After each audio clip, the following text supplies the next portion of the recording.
নমস্কাৰ সকলোকে। বিলাসিতা অসমৰ মজিয়াৰ পৰা মই বিকাশ অসমে সকলোকে বৈপ্লৱিক অভিবাদন জ্ঞাপন কৰিছোঁ। বহুদিনৰ মূৰত লাইভত আহিছোঁ। ভাবিলোঁ লাইভত আহি দুটামান কথা ৰাইজৰ মাজলৈ অৱগত কৰোঁ আৰু মাননীয় মুখ্যমন্ত্ৰী মহোদয়কো কথাখিনি অৱগত কৰিব বিচাৰিছোঁ যে এই কথাখিনি খুব বেছিকৈ দেখিছোঁ কম দিনৰ পৰা অসমীয়া জাতিটোৰ ক্ষেত্ৰতে হওক, অসমীয়া আৱেগ অনুভূতিৰ ক্ষেত্ৰতে হওক, আমি খুব কম দিনৰ ভিতৰত যি চাম দুষ্কৃতিকাৰী বহিৰাগত ব্যক্তিয়ে অসম আৰু অসমীয়াৰ ওপৰত প্ৰভুত্ব বিস্তাৰ কৰিবৰ কাৰণে আগ্ৰাসনৰ অপচেষ্টা চলাই আছে, সেই বস্তুটো খুব দিনক দিনে আমি আকৌ বাঢ়ি অহা দেখিছোঁ। আমি কেইদিনমান আগত ইতিমধ্যে আপোনালোকে গম পায় যে যি অসমৰ সংস্কৃতি ওপৰত বিৰূপ প্ৰভাৱ পৰা লেংটা বাবাৰ যি সংস্কৃতি আছিলে, যি যোৰহাটত যি ঘটনাৰ কাৰণে আমাৰ 7জনকৈ সৈনিকক জেল হাজতলৈ প্ৰেৰণ কৰিছিলে, আমি সেইদিনা গম পালোঁ বোলে গুৱাহাটীতো তেওঁলোকক আকৌ তেনেকুৱা এটা পদযাত্ৰা হৈছে। কথাটো হ'ল এনেকুৱা ধৰণৰ যে বিলাসিতা অসমে কেৱল এইখিনি দায়িত্ব নহয়, অসম চৰকাৰখনৰ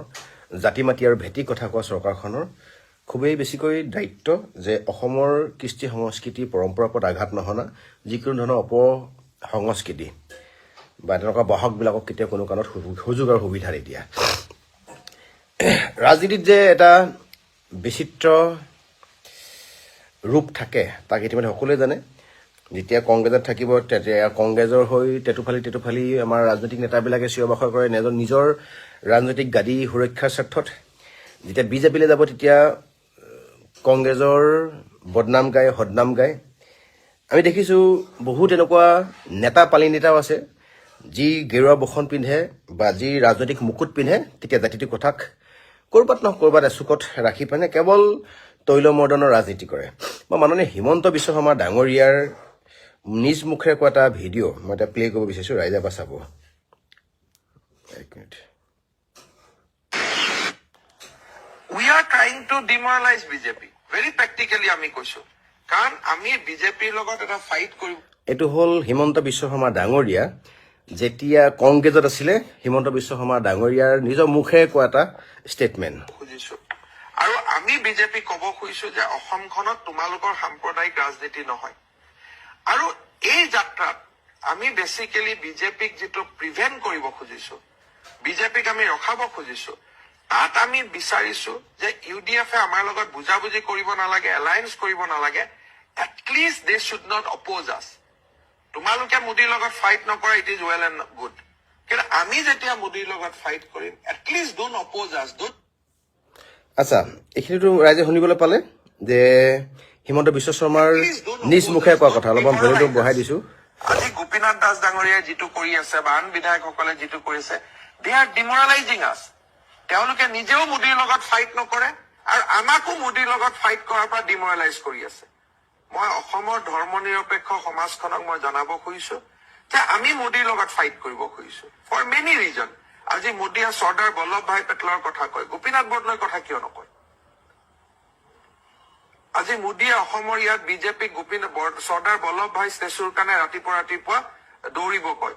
তেতিয়াহ'লে গোপীনাথ বৰদলৈতো ষ্টেচু হ'ব লাগিব। আমাৰ দলৰ কিছুমান দৃষ্টিভংগী আছে, that is a different thing. বিজেপিয়ে যি কৰে কৰক, মোৰ আপত্তি নাই। মই গোপী দাস ডাঙৰীয়াক অনুৰোধ কৰিম, UDF-ক অনুৰোধ কৰিম যে আপোনালোকে আমাক ছাপোৰ্ট কৰিব নালাগে, কিন্তু বিজেপিক we are trying to demoralize BJP. Very practically আমি কৈছো, কাৰণ আমি বিজেপিৰ লগত এটা ফাইট কৰিব খুজিছো আৰু আমি বিজেপি ক'ব খুজিছো যে অসমখনত তোমালোকৰ সাম্প্ৰদায়িক ৰাজনীতি নহয়।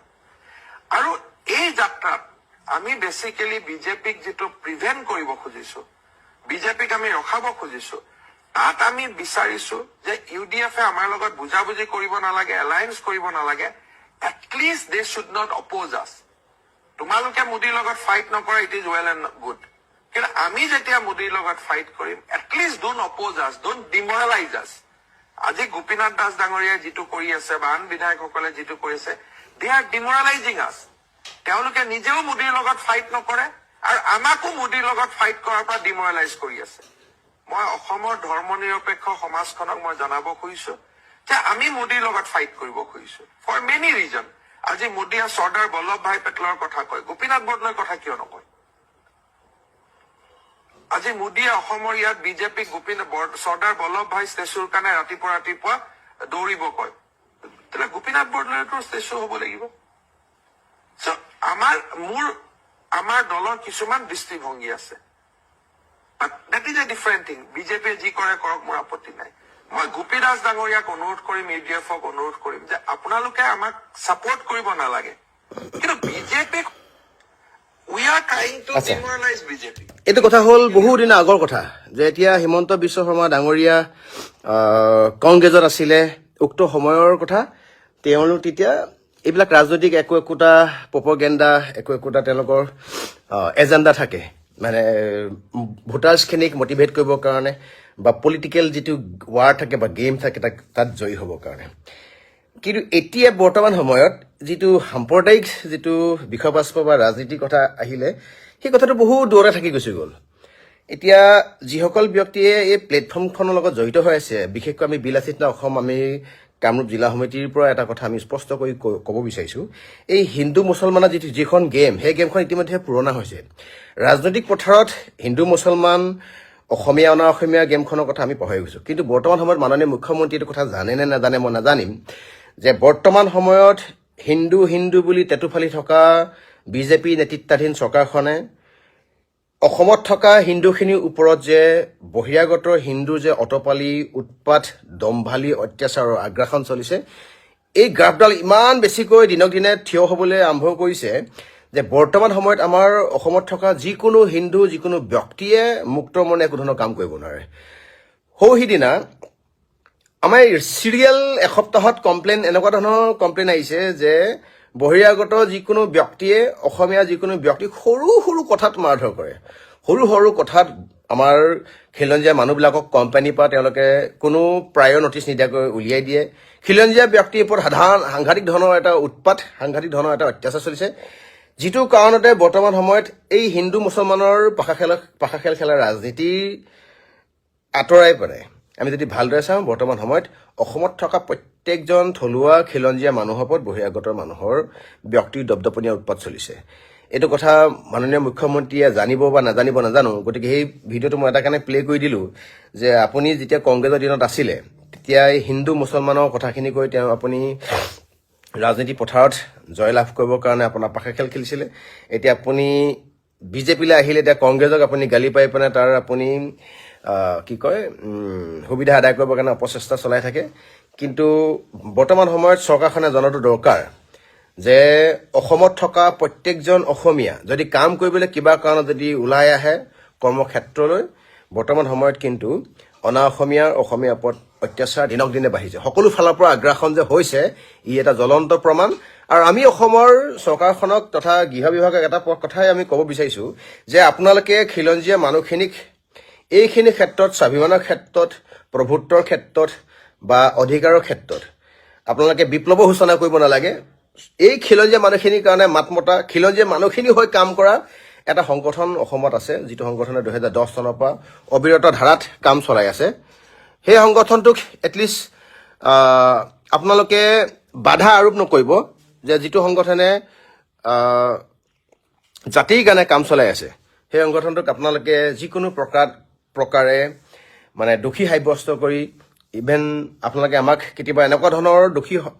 সজাই দিয়ে য'ত আপোনালোকে বিভিন্ন ধৰণৰ মনে সজা ছেকশ্যন আপোনালোকে এড কৰি পেলাই আমাক জেল হাজতলৈ প্ৰেৰণ কৰে। মোক বহুতে সুধি আছে, বহুতে কৈ আছে যে বিকাশ তুমিতো এটা আহোম ল'ৰা, যে অসমত হৈ থকা আহোম মানুহখিনিৰ লগত যিটো আপোনাৰ শংকৰী সংঘৰ যিটো বাক বিতণ্ডা চলি আছে, তাত তুমি কিয় মাত পতা নাই? মই লিখিছোঁ সৰু সুৰাকৈ। কিন্তু এই শংকৰী সংঘৰ আৰু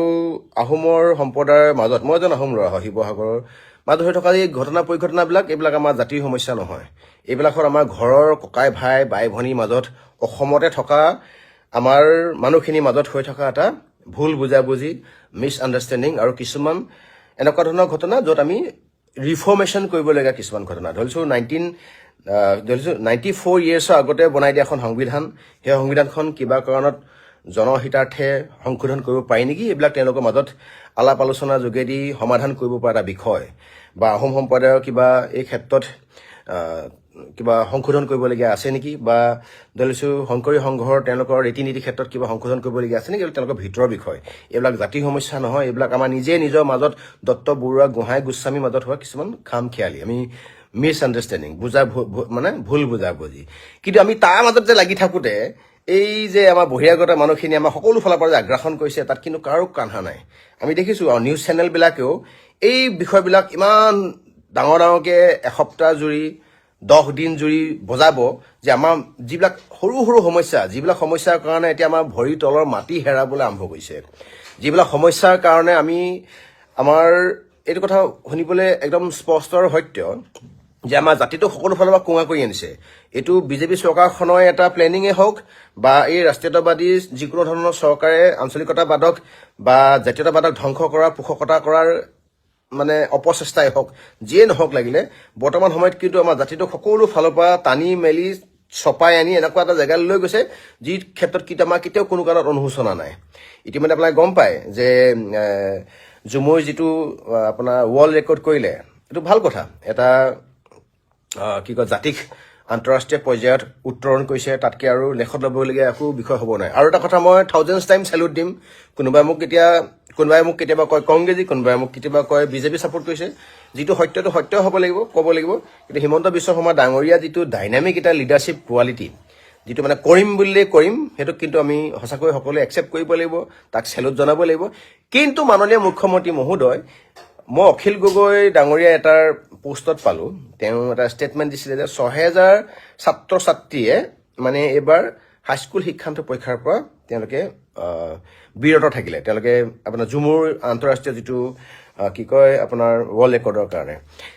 এই ক্ষেত্ৰত মানে মাননীয় মুখ্যমন্ত্ৰী মহোদয় বা শিক্ষা বিভাগে এনেকৈও ভাবিব পাৰিলেহেঁতেন যে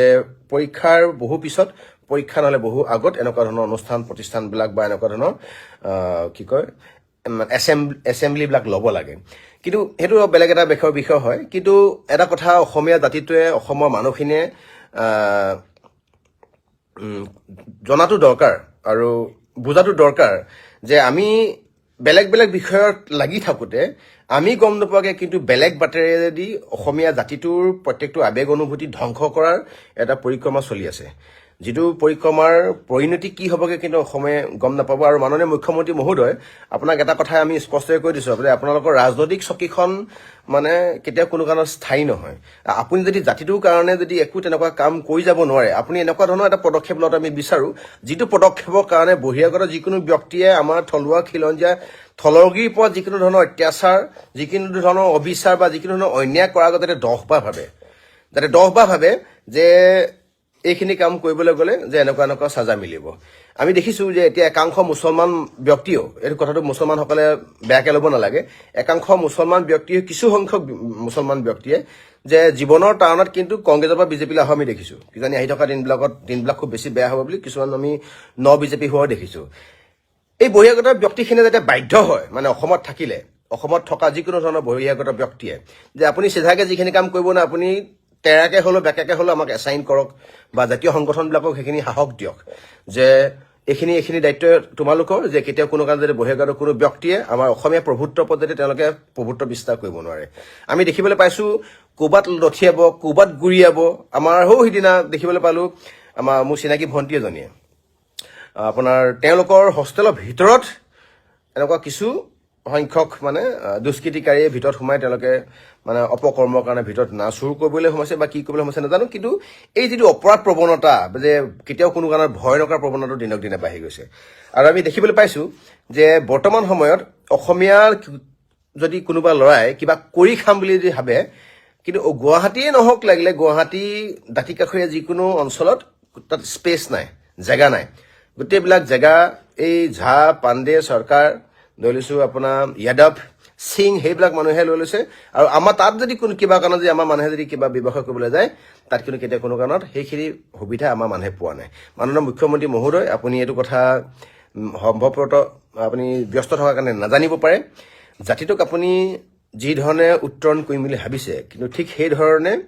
বহিৰাগত একাংশ ব্যক্তিয়ে কিন্তু জাতিটোক সকলো ফালৰ পৰা মানে হেঁচি ঠেলি আহিছে আৰু এই কথাটো মই যদি মিছাকৈ কৈছোঁ আপুনি আপোনাৰ যিকোনো 10জন ব্যক্তি যদি আপুনি ছাৰ্ভে চলাওক গুৱাহাটীত যে অসমীয়া জাতিটোৱে বৰ্তমান সময়ত কিমান বহিৰাগত ব্যক্তিৰ পৰা লাঠি চৰ ভুকু খাই জীয়াই আছে আৰু এইখিনিকে আমি স্পষ্টভাৱে যেতিয়া ৰোধ কৰিবৰ কাৰণে যাওঁ মানে বন্ধ কৰিবলৈ যাওঁ তেতিয়া আপোনালোকৰ মান হেনাই আপোনালোকৰ অসম পুলিচ প্ৰশাসনে আমাক যিকোনো ধৰণে যিকোনো প্ৰকাৰে পুৰণা গোচৰবিলাক খুচৰি উলিয়াই পেলাই মই এণ্টিচিপেটৰী বেল ল'বলগীয়া হৈছে যে পুৰণা গোচৰবিলাক খুচৰি মেলি আমাক কি কৰে জেল হাজতলৈ প্ৰেৰণ কৰে আৰু মাননীয় মুখ্যমন্ত্ৰী মহোদয় মই ডিজিপি কি কয় বৰ্তমানৰ হৰমিত সিং ডাঙৰীয়া ডিজিপিলৈ নাযাওঁ অসম পুলিচ প্ৰশাসনলৈ নাযাওঁ কিন্তু অসম পুলিচ প্ৰশাসনৰ নিজৰ ববীয়া একো তেওঁলোকৰ নাই মুখ্যমন্ত্ৰীয়ে যি নিৰ্দেশ দিয়ে সেই নিৰ্দেশৰ মতে চলি থাকে গতিকে মুখ্যমন্ত্ৰী মহোদয় আপুনি এটা কথা জনাটো স্পষ্টকৈ দৰকাৰ যে বিলাসী থানা অসমে কাৰোবাৰ পৰা চান্দা তুলি বিলাসী থানা অসমে চৰকাৰৰ কি কয় পদলেহন কৰি বা ভৰিত ধৰি পেলাই খাম বুলি অহা নাই বিলাসী থানা অসমীয়া জাতিটোৰ কাৰণে থলুৱা খিলঞ্জীয়া মানুহখিনিৰ কাৰণে কিবা এটা কৰি খাম বুলি কিবা এটা সহায় কৰাৰ এটা নিস্বাৰ্থ মনোবৃত্তিয়ে সংগঠনটো যোগদান কৰিছে আপোনালোকে দেখিছে যে ইমান এতিয়া কাঁইটীয়া ৰাস্তাদি বিলাসী থানা অসমৰ মানে গতিটো কি কয় যাত্ৰাটো অনাগত দিনত চলি থকাৰ এটা যি আমাৰ কি কয় প্ৰতিশ্ৰুতিবদ্ধ বা আমি প্ৰতিজ্ঞাবদ্ধ হৈছোঁ ই কেৱল জাতিটোৰ উত্তৰণৰ কাৰণে আৰু এই ক্ষেত্ৰত যদি অসমৰ যদি চৰকাৰখন আমাক যদি প্ৰত্যেকটো সময়ত যদি বাধা আৰোপ কৰি থাকে তেতিয়া এটা দিনত দেখোন অসমীয়া জাতিটোৰ মূৰত বহি বহিৰাগত এই দুষ্কৃতিকাৰীখিনিয়ে বহিৰাগত অপশক্তিখনে মুতিবলৈ আৰম্ভ কৰিব আপুনি চাইছেনে দক্ষিণ ভাৰতৰ যিকোনো ছাইডলৈ চাওক বা আপুনি যিকোনো অসমৰ বাদে বেলেগ আপুনি নৰ্থ ইষ্টৰ বাকী ষ্টেটকেইখনলৈকে চাওক যেতিয়া যিকোনো ধৰণৰ সংগঠনে যেতিয়া জাতিটোৰ কাৰণে মাত মাতিব বিচাৰে কাম কৰিব বিচাৰে তেওঁলোকক চৰকাৰে ফাইনেন্স কৰে চৰকাৰে আৰ্থিকভাৱে সাহায্য আগবঢ়ায় কিন্তু আমি দেখিছোঁ এখন চৰকাৰ দিনত যিখন চৰকাৰৰ সময়ত আমি দেখিছোঁ অনীতিৰ বিৰুদ্ধে অনিয়মৰ বিৰুদ্ধে ন্যায় প্ৰাপ্তিৰ কাৰণে অসমীয়া জাতিটোৰ কাৰণে আমাৰ সংগঠনৰ ল'ৰাসকল থিয় হয় তেতিয়া কিন্তু অসম পুলিচ প্ৰশাসনে কাৰ নিৰ্দেশত আমি নাজানিম আমি ভাবিম এই পৰিঘটনাবিলাক মাননীয় মুখ্যমন্ত্ৰীৰ নিৰ্দেশতে হ'ব যে আমাৰ কি কৰে সৈনিকসকলক যিকোনো প্ৰকাৰে দোষী সাব্যস্ত কৰি জেল হাজতলৈ প্ৰেৰণ কৰে আৰু এই কথাবিলাক মানে ইতিহাসৰ দস্তাবেজবিলাকত লিখা থাকিব যে বিলাসী থানা অসমে জাতিটোৰ কাৰণে অহৰহ চেষ্টা আৰু জাতিটোৰ কাৰণে সকলো বলিদান দিছিলে কিন্তু এই জাতিটোৰ কাৰণে বলিদান দিবলৈ যাওঁতেই বাধাৰ স্বৰূপ আছিলে অসম আৰক্ষীৰ কি কয় অভিভাৱক স্বৰূপ মাননীয় মুখ্যমন্ত্ৰী মহোদয় আপুনি যদি আমাক এইখিনি কাম কৰিবলৈ যদি সুবিধা আদায় কৰিব নোৱাৰে তেতিয়াহ'লে আপোনালৈ আমাৰ ফালৰ পৰা এটা অনুৰোধ থাকিলে যাতে এই বহিৰাগতৰ ব্যক্তিসকলৰ যিকোনো ধৰণৰ যি অসমৰ থলুৱা খিলঞ্জীয়া ওপৰত উৎপাত অত্যাচাৰ আৰু মানসিক যি হেঁচা বা সাংস্কৃতিক দেশত যি অপসংস্কৃতিক জাপি দিয়া যি বোজা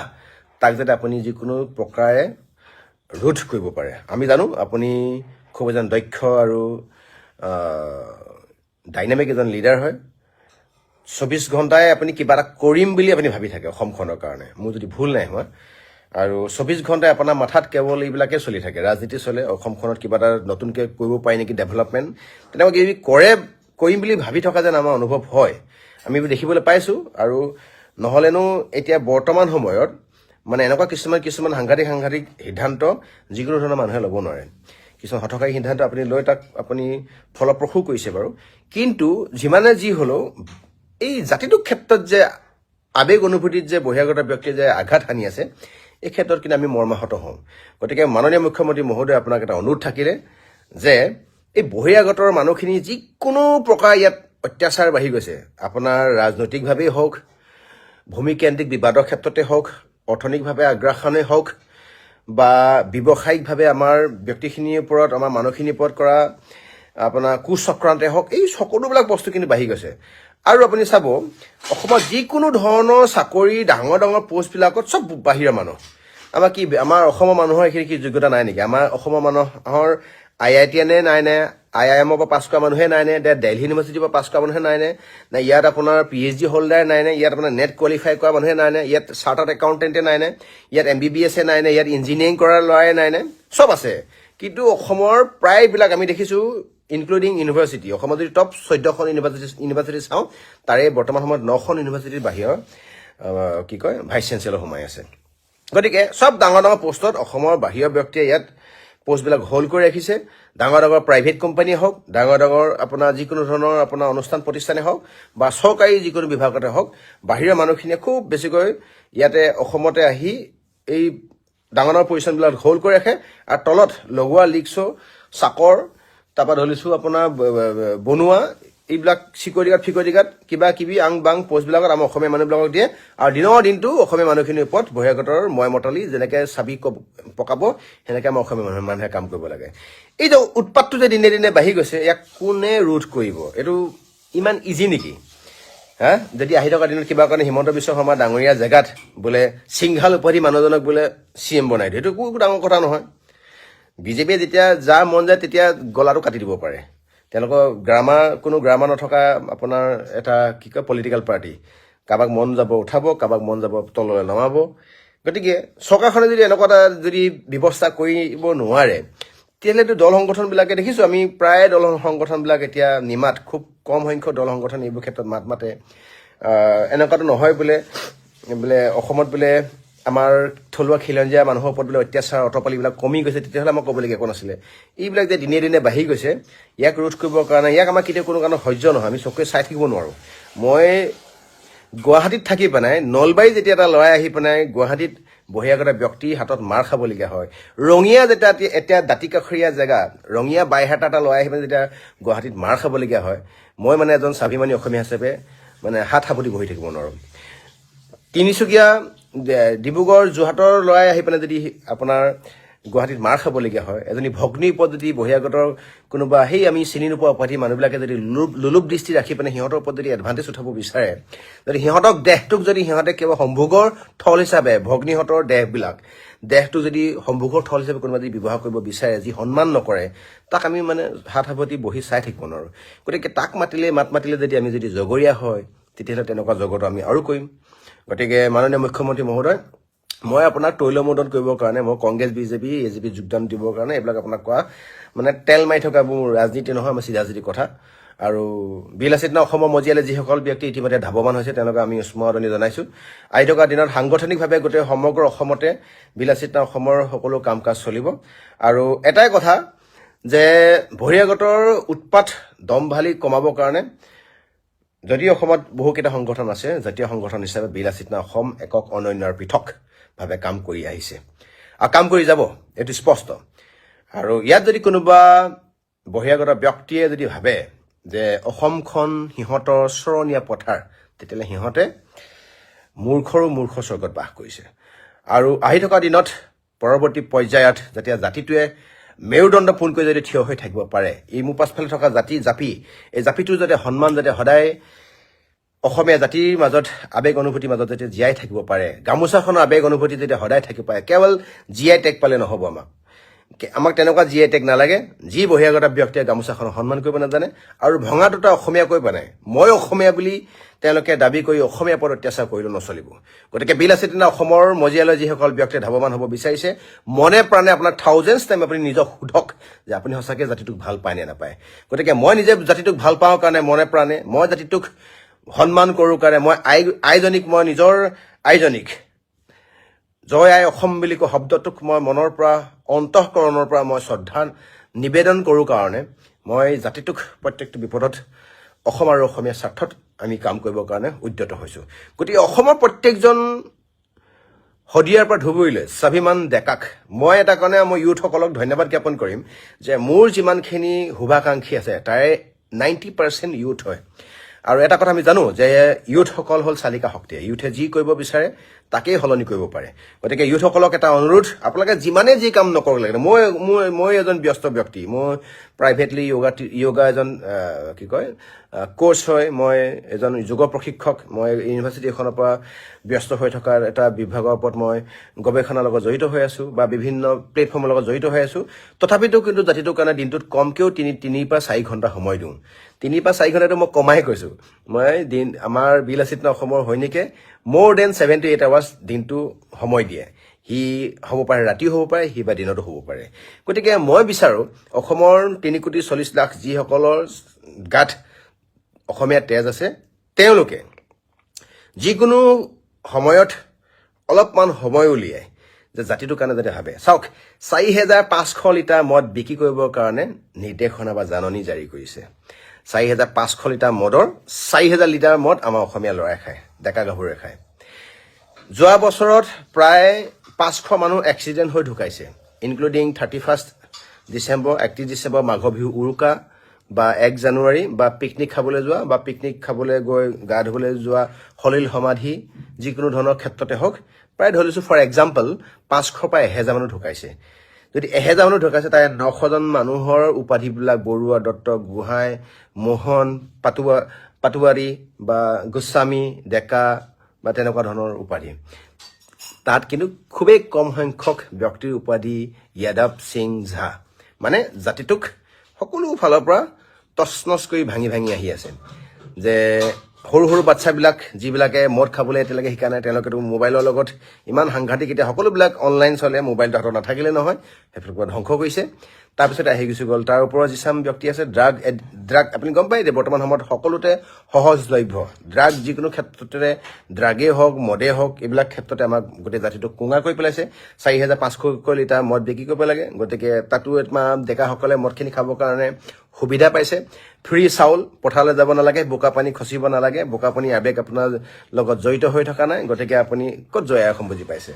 গতিকে তাৰপিছত আহি গ'ল আপোনাৰ যিখিনি আমাৰ কি হ'ল বাকীখিনি বৃদ্ধ পেঞ্চন মাজনী আঁচনি মামণি আঁচনি ফ্ৰী চাউল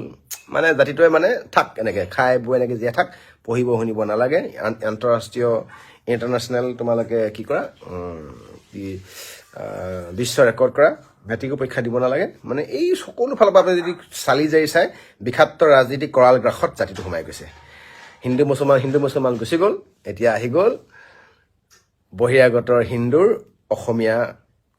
থলুৱা থলগী হিন্দুৰ ওপৰত উৎপাত আৰু এইবিলাক কোনে ৰোধ কৰিব আজি চিঞৰ-বাখৰ কৰি কাইলৈ পলিটিক্সত কোনোবা জইন কৰিব জাতিটো আকৌ সেইডোখৰ জেগা আকৌ ডাউন হৈ গুচি আহিলে গতিকে এইখিনি কৈ থাকোঁতে জাতিটোক ভাঙি তছনছ আৰু মই দেখিছোঁ এইটো কথা মোক ডেকাখিনিয়ে মানে বেয়া পাৰি লাভ নাই যিকোনো অনুষ্ঠানত যদি 100টা আমাৰ অসমীয়া ল'ৰা গোট খাই থাকে তাৰে 85টা ল'ৰাই মদ খাই থাকে 85টা ল'ৰাই মদ খাই থাকে এইটো কথা সকলোৱে জনাটো দৰকাৰ আৰু নিজকে এবাৰ এনেকৈ চিকুটি চাব মই কোৱা কথাটো হয় নহয় আৰু 85টা ল'ৰাই যেতিয়া মদ খাই থাকে 15টা ল'ৰাই তাত সেই 85টা ল'ৰাৰ মাজত কি ভূ ফালিবগৈ গতিকে জাতিটো সকলো ফালৰ পৰা ভাঙি নি আছে সকলো ফালৰ পৰা আজি চাওক অসমৰ গুৱাহাটী যিখিনি আমি দেখিছোঁ যিখিনি লোকেল ল'ৰা যিখিনি পঢ়িছে শুনিছে চব বাহিৰলৈ ওলাই গুচি গৈছে অসমৰ যিখিনি পঢ়া শুনা ল'ৰা চব বাহিৰলৈ ওলাই গুচি গৈছে আৰু এনেকুৱাও কিছুমান পেৰেণ্টছ আছে যি পেৰেণ্টছে অসমীয়া ল'ৰাৰ লগত থাকিব নিদিয়ে এই বাহিৰৰ ল'ৰাবিলাকৰ লগত থাকিবলৈ দিয়ে তেওঁলোকৰ লগত থাকি মেলি পঢ়ি শুনি ভাল মানুহ হ'বৰ কাৰণে দিয়ে কাৰণ আমাৰ মানুহখিনিহে আমাৰ জাতিটোৱে আমি সকলো খেলতে মানে বলিয়ান হৈ গৈছোঁ মানে সকলোৱে নিজক পাহৰি এটা এনেকুৱা ধৰণৰ অৱস্থা হৈছে য'ত এতিয়া জাতিটো এদিন মানে ইতিহাসৰ 10টা বজাতে লিখা থাকিব যে অসমীয়া নামৰ এটা জাতি আছিলে গতিকে এইবিলাক যে আমি সকলোবিলাক ৰাজনীতি যে লাগি থাকোঁ আজি অখিল গগৈ আজি হিমন্ত বিশ্ব শৰ্মা আজি মহবুবুল হক ধৰিছে এইবিলাক যে হিন্দু মুছলমান পলিটিক্স কংগ্ৰেছ বিজেপি এইবিলাক যে আমি যে লাগি থকাৰ মাজতে আমি গম নোপোৱাকৈ কিছুমান সৰু ঘটনা পৰিঘটনা তলে ঘটি আছে য'ত ইমান ডাঙৰ এটা নেক্সাছ চলিছে যিটো নেক্সাছৰ পৰা আমাৰ অসমীয়া কোনো মানুহেই এতিয়া সেই ডাঙৰ পজিশ্যনবিলাকত নাই মোৰ কাৰণে কোনো মানে শত্ৰু নহয় না হিমন্ত বিশ্ব শৰ্মা শত্ৰু না মোৰ ধৰিছোঁ গৌৰৱ গগৈ শত্ৰু না অখিল গগৈ শত্ৰু না XYZ কোনোবা শত্ৰু অসমীয়া যিকোনো ব্যক্তিক মনে প্ৰাণে ভাল পাওঁ বেয়া কাম কৰিব তেওঁ সমালোচনা কৰিম ভাল কাম কৰিব সি যিয়ে নহওক লাগিলে তাক আমি সমৰ্থন কৰিম কিন্তু জাতিটো যে এনেকৈ তললৈ গৈ আছে এই কথাটো কিন্তু প্ৰত্যেকজন ৰাজনৈতিক নেতাই বুজি পোৱাটো দৰকাৰ প্ৰত্যেকজন জাতীয় সংগঠনৰ লিডাৰে জনাটো দৰকাৰ প্ৰত্যেকজন অসমীয়া ব্যক্তিয়ে জনাটো দৰকাৰ আৰু জাতিৰ প্ৰতি থকা দুৰ্ঘূৰ যিবিলাক আৱেগ থকা মানুহবিলাক বয়স হৈ ঢুকাই নাইকিয়া হৈ গৈছে সেই চামটো যদি একেবাৰে নাইকিয়া হৈ যাব আমাৰ নিচিনা ফদুৱা বুলি কৈছোঁ মই আমাৰ ল'ৰাবিলাকে মদ যদি আপোনাৰ 4,500 লিটাৰ মদ খাই থকা মানুহখিনিয়ে কি জাতিটো বচাব পাৰিম পথাৰলৈ নোযোৱা মানুহতে কি জাতিটো বচাব পাৰিম নিজৰ ঘৰত কিমান বিঘা কিমান পুৰা মাটি আছে তাক নজনা মানুহতে কি জাতিটো বচাব পাৰিম গতিকে বৰ দিন ভাল নহয় এটাই কথা সকলোৱে একত্ৰিত হ'বৰ সময় হৈছে চাওক আমি মই ব্যক্তিগতভাৱে এটা কথা ক'ম বহুত এনেকুৱা আশা উদ্দেশ্য লৈ পেলাই সংগঠনত যোগদান দিয়া নাই ইচ্ছা কৰিলে চাকৰি কণ্টিনিউ কৰি থাকিব পাৰিলোহেঁতেন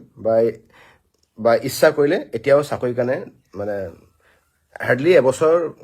কষ্ট কৰিলে কলেজ এখনত এছিষ্টেণ্ট প্ৰফেচাৰ হিচাপে হ'লেও সোমাই থাকিব পাৰিম মানে। কিন্তু কথাটো এটাই কথা যে জাতিটোৰ কাৰণে ভাবিবৰ কাৰণে কিছু সংখ্যক ব্যক্তিৰ দৰকাৰ। ঠিক আছে, গোটেই 100জন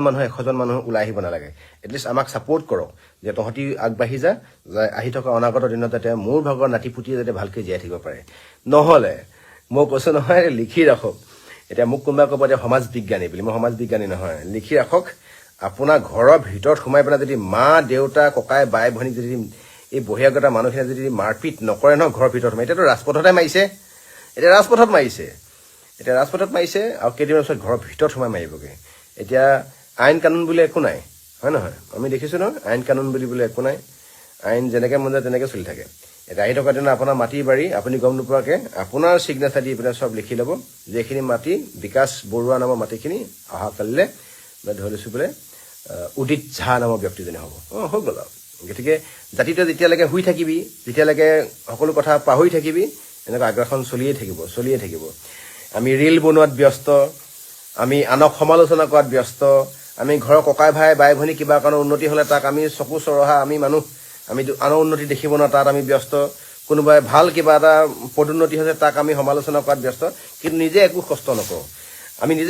নকৰোঁ। সকলো অলপবিলাক আমাক সৰু পৰা কৰি দিছে অনলি বিকজ অফ এই বিষাক্ত ৰাজনৈতিক ব্যৱস্থাপনাই। গতিকে মোৰ এটাই অনুৰোধ আছে অসম প্ৰত্যেকজন মানুহক, ডেকাক। সেইদিনাখনি মই আমাৰ মাননীয় দীপজ্যোতি গগৈ আৰু হৰ গগৈয়ে কেন্দ্ৰীয় সমিতি এটা ভিডিঅ' দিছিলে যে জয় আই অসম এখন স্কুলত খুব সুন্দৰকৈ গোটেই 1000 ষ্টুডেণ্টে জয় আই অসম বুলি চলিছে। প্ৰত্যেকখন স্কুলত এইবিলাক কথা শিকাওক। হিষ্ট্ৰী ছাবজেক্টটো একেবাৰে নাইকিয়া হৈ গুচি গ'ল, ভূগোল ছাবজেক্টটো একেবাৰে আঁতৰাই দিলে, হিষ্ট্ৰী ইতিহাস একেবাৰে এটা কাৰণে নাইকিয়া দিছে। আপুনি যেতিয়া নিজৰ অস্তিত্ব, নিজৰ পৰিচয়, স্বকীয়তাক যেতিয়া আপুনি নাজানিব, আহি থকা দিনত যুদ্ধ দিবৰ কাৰণে সেইখিনি আপুনি সমল আৰু শক্তি কেতিয়া নাপাব। গতিকে এটাই অনুৰোধ, জাতিটো যে দিনে দিনে তললৈ যে কোঙা হৈ ডাউন হৈ গৈ আছে, এই ক্ষেত্ৰত কিন্তু প্ৰত্যেকজন মানুহে ভবাটো দৰকাৰ। পলিটিক্স যিকোনো ধৰণৰ মানুহে কৰিব পাৰে, পলিটিক্স আপুনি কৰিব পাৰে, মই কৰিব পাৰোঁ, পলিটিক্স কৰাটো একো ডাঙৰ কথা নহয়। গতিকে যদি পলিটিক্স কৰাৰ আগতে মোৰ পলিটিক্স কৰিবৰ কাৰণে যদি নিজৰ ভেটিটো নাথাকে, নিজৰ যদি মাটিখিনি নাথাকে থিয় হ'বৰ কাৰণে জয় অসম ক'বলৈ, তেনেকুৱা জাতিটা জীয়াই থকাতকৈ মৰি যোৱাই ঠিক আছে। গতিকে জাতিটো যে জহন নামে গৈ আছে, মই আকৌ এই শব্দটো লগাইছোঁ, আগতো লগাইছোঁ, এতিয়াও লগাম। জহন নামে যে গৈ আছে, এই কথাখিনি একদম স্পষ্ট কথা হয়। আৰু এনেকুৱা এখন চৰকাৰ, যিখন চৰকাৰক আমি কিবা এটা সঁচাকৈ পৰিৱৰ্তনৰ স্বাৰ্থত ভোট দিছিলোঁ। আৰু এটা কথা চিধা দেই, যিমান যি হ'লেও এখন চৰকাৰ 2024ত হটাব নোৱাৰে লিখি থওক। মই 2024তো বিৰোধিতা কৰিম আৰু এতিয়াও বিৰোধিতা কৰিছোঁ। এটা কাৰণে হটাব নোৱাৰে, এখন চৰকাৰৰ যিটো ষ্ট্ৰেটেজি হয়, এখন চৰকাৰে কাম কৰাৰ যি সাংঘাতিক কষ্ট কৰাৰ, প্ৰত্যেকজন নেতা যি কষ্ট কৰাৰ যি ডেডিকেশ্যন, বাকী বিৰোধীৰ কোনো কাৰো নাই। আৰু বিৰোধীক ভাঙি তছনছ কৰা পোক কেইটামান সোমাই আছে, যিকেইটা পোকে কেতিয়া কোনো কাৰণত, সেইকেইটা পোক আকৌ হিমন্ত বিশ্ব শৰ্মা পোকে হয়। তেওঁ লালিতা পালিত কেইটামান পোক, যিকেইটা পোকে কেতিয়াও কোনো কাৰণত তেওঁলোকক একত্ৰিত হ'ব নিদিয়ে। আৰু 100% আৰু চবেই জানে, মোৰ এই লাইভ চোৱা গোটেই মানুহখিনিয়ে গম পাইছে যে আকৌ 2026ত এখন চৰকাৰ আহিব। কিন্তু যি চৰকাৰে নাহক লাগিলে আমি সেইখন চৰকাৰ বিচাৰোঁ, যিখন চৰকাৰে ৰাজনৈতিকভাৱে মেৰুদণ্ডডাল চিধা কৰি জাতীয় জীৱনৰ কাৰণে কাম কৰিব। আৰু ইতিমধ্যে কোনে কি কাম কৰিছে দেখিছে, গমেই পাইছে, বেলেগ একো ক'বলগীয়া নাথাকে। বিলাসিত অসমৰ মজিয়াৰ পৰা জেললৈ গৈছোঁ, জেলৰ ভাত খাইছোঁ, বহুবাৰ এৰেষ্ট হৈছোঁ। আমাৰ নিচিনা বা বহুখিনি সৈনিকৰ, বিলাসিত অসমৰ সৈনিকৰ এগেইনষ্টত যিকোনো ধৰণৰ থানাত গোচৰ আছে। গুৱাহাটীত চাগে মোৰ এনেকুৱা এখন থানা নাই য'ত আমাৰ সৈনিকৰ এগেইনষ্টত গোচৰ নাই। মোৰতো প্ৰত্যেকখন থানাতে আছে বুলি ক'লেও বেয়া নহয়। কেতিয়াও কোনো কাৰণত পুলিচৰ ৰঙা টুপিটোৰ সন্মুখত থিয় হ'বলৈ সাহস নকৰা মানুহতে বিলাসিত অসমৰ মজিয়ালৈ আহি পেলাই প্ৰত্যেকখন থানাতে গোচৰ, প্ৰত্যেকখন থানাতে আমাৰ এগেইনষ্টত কিবা আছে, FIR আছে, কিবা কিবি আছে, অগ্ৰং বগ্ৰং। জেল হাজতলৈ গৈছোঁ, এই কোৰ্ট কাছাৰীত গৈ থাকিবলগীয়া হয়। এইবিলাক কেৱল মই নিজৰ ব্যক্তিগত কাৰণে নহয়, এইখিনি জাতিৰ কাৰণে কৰিবলগীয়া বা জাতিৰ কাৰণে কৰাবিলাক ত্যাগ হয়। গতিকে অসমৰ প্ৰত্যেকজন মানুহক এটাই অনুৰোধ থাকিব যে জাতিটোক এই মহা বিপদৰ পৰা কেনেকৈ ঘূৰাই নিব পাৰি, তাৰ কাৰণে যাতে কোনোবাই এই ক্ষেত্ৰত যাতে অকণমান হ'লেও সময় উলিয়াই জাতিটোৰ কাৰণে ভাবে। নহ'লে কিন্তু এই ভূপেন হাজৰিকাই কৈ যোৱা কথাখিনি আমাৰ গাত প্ৰত্যেকটো ষ্টেপত কি হয়, আখৰে আখৰে আমাৰ লগত লাগি যাব। গতিকে এটাই অনুৰোধ, আমি লাগিব লাগে ক'ত আৰু লাগি আছোঁ ক'ত একজেক্টলি। আমি প্ৰত্যেকজন মানুহে চিধাকৈ হওক বেকাকৈ হওক, এই ৰাজনৈতিক এইবিলাক বোকা চিটোৱা ৰাজনীতি, আজি ভিতৰত কোনোবাই কাজিয়া কৰিব, বাহিৰত আহি পিনে আলিংগন কৰিবহি। ভিতৰত কোনোবাই আপোনাক কিবা এটা ষ্টেটমেণ্ট এৰি দিব, সেইটো ষ্টেটমেণ্ট এসপ্তাহ একমাহ দি চলিব আৰু চেনেলবিলাকো তেনেকৈ বজাই থাকিব যিবিলাক কথাত বেছিকৈ টিআৰপি পায় আহিবকত ব্যস্ত হৈ থাকোঁতে আমাৰ এই বাকীবিলাকৰ এই বাহিৰৰ আছাম মানুহে আহি আমাৰ প্ৰত্যেকটো খালী ঠাইবিলাক পূৰ কৰি আছে গতিকে আমি সোণৰ অসম কৰিবলৈ যাওঁতে এই সোণৰ অসমখন এতিয়া বৰ্তমান সময়ত বাহিৰৰ বহিৰাগত হাতত গুচি গৈছে আৰু যাবগৈ এটা কাৰণে যাবগৈ আপোনাৰ মোৰ নিচিনা আমি ধদুৱা ফটুৱা আমি যে কোনো কাম নকৰা সৰুৰ পৰা এটা মানে মূৰ্খ মই নিজকো মূৰ্খ বুলি কৈছোঁ গতিকে জাতিটো এদিন এনেকৈ শেষ হৈ যাবগৈ সকলোৱে উদ্দেশ্য প্ৰণোদিতভাৱে কাম কৰি আছে আৰু নিজৰ ব্যক্তিগত স্বাৰ্থ ব্যক্তিগত চকী ব্যক্তিগত মনি বেগটো ভৰ্তি হ'লে সিয়ে শেষ বুলি ভাবিছে গতিকে জাতিটোৰ কাৰণে কাম কৰিবৰ কাৰণে মানুহৰ বহুত অভাৱ হৈছে গতিকে এটাই অনুৰোধ সকলো যুৱচাম ওলাই আহক যাতে জাতিটোৰ কাৰণে আমি কিবা এটা কাম কৰিব পাৰোঁ ধন্যবাদ জয় অসম